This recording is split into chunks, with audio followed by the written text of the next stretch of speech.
સમગ્ર દેશ જ્યારે ભક્તિમય વાતાવરણમાં રામ ભક્ત બન્યો છે ત્યારે અયોધ્યામાં બનેલી રામ મંદિરની પ્રાણ પ્રતિષ્ઠા અંતર્ગત ઠેર ઠેર અનેક જગ્યાએ ભવ્ય રેલીનું આયોજન કરવામાં આવ્યું હતું। તો ત્યારે અમદાવાદમાં આમ આદમી પાર્ટીના મહિલા સેલ પ્રમુખ સિદ્ધિ ભાવસાર, અમદાવાદ શહેર મંત્રી કશ્યપભાઈ પટેલ, પ્રદેશ યુવા અધ્યક્ષ બ્રિજરાજ સોલંકીની અધ્યક્ષતામાં ભવ્ય રામ મંદિરને લઈને બાઇક રેલી યોજવામાં આવી હતી। આ બાઇક રેલીમાં મોટી સંખ્યામાં લોકો જોડાયા હતા અને અનેક લોકોએ આ રેલીમાં સહભાગી બન્યા હતા। સમગ્ર દેશની અંદર રામલલા પ્રાણ પ્રતિષ્ઠા મહોત્સવ થઈ રહ્યો છે ત્યારે અમદાવાદના આમ આદમી પાર્ટીના યુવા મોરચાના પ્રમુખ, પ્રદેશ પ્રમુખ આપણી સાથે જોડાયા છે। સર, આજે પ્રાણ પ્રતિષ્ઠા મહોત્સવ થઈ રહ્યો છે અને સમગ્ર દેશ ભક્તિમય રંગમાં રંગાઈ ગયો છે, શું કહેશો તેના વિશે?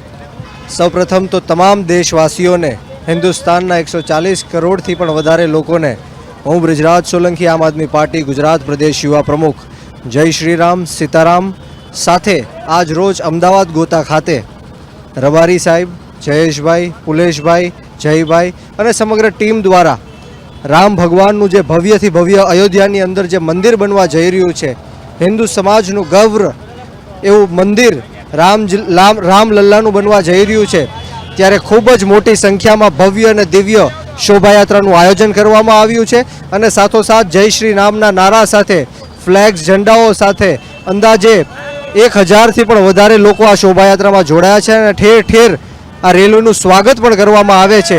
એટલી જ અપેક્ષા અને આશા સાથે કે આ ઉત્સવ દિવાળી જેવો પર્વ બની ગયો છે ત્યારે સમગ્ર હિન્દુ સમાજ એક ગર્વ અનુભવી રહ્યું છે। 500 વર્ષનું લાંબુ સંઘર્ષ, આપણે કોઈ પોલિટિકલી વાત નથી કરતા, પણ એક આસ્થા સાથે જોડાયેલું છું, કઈ રીતે જોવો છો?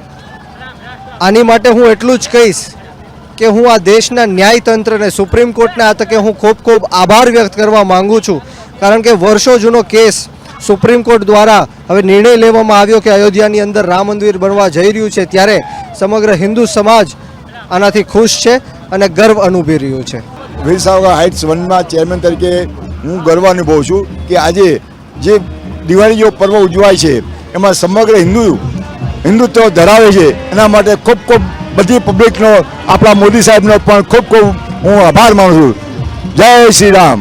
તો ચોક્કસપણે ખૂબ જ મોટી સંખ્યામાં અહીંયા જે ભક્તો હતા તે જોડાયા હતા, બાઇક રેલી કાઢવામાં આવી હતી ત્યારે સમગ્ર વિશ્વ જે ઘડીની રાહ જોઈ રહ્યું હતું તે ઘડી અને ક્ષણ આવી ચૂક્યા છે। કેટલાય લોકોએ જે ઘટના હતી, રામ મંદિર બનવાની જે રાહ જોઈ રહ્યા હતા તેને લઈને ખાસો ઉત્સાહ જોવા મળી રહ્યો હતો, ઘડીઓ ગણાઈ રહી હતી ત્યારે હવે થોડોક જ સમય બાકી છે રામ મંદિરની પ્રાણ પ્રતિષ્ઠાનો, ત્યારે ભવ્યથી ભવ્ય યાત્રાઓ નગરચર્યાએ નીકળી છે, યાત્રાઓ નીકળી રહી છે, બાઇક રેલીઓ નીકળ્યા, ક્યાંક સુંદરકાંડ પાઠ કરવામાં આવ્યા છે।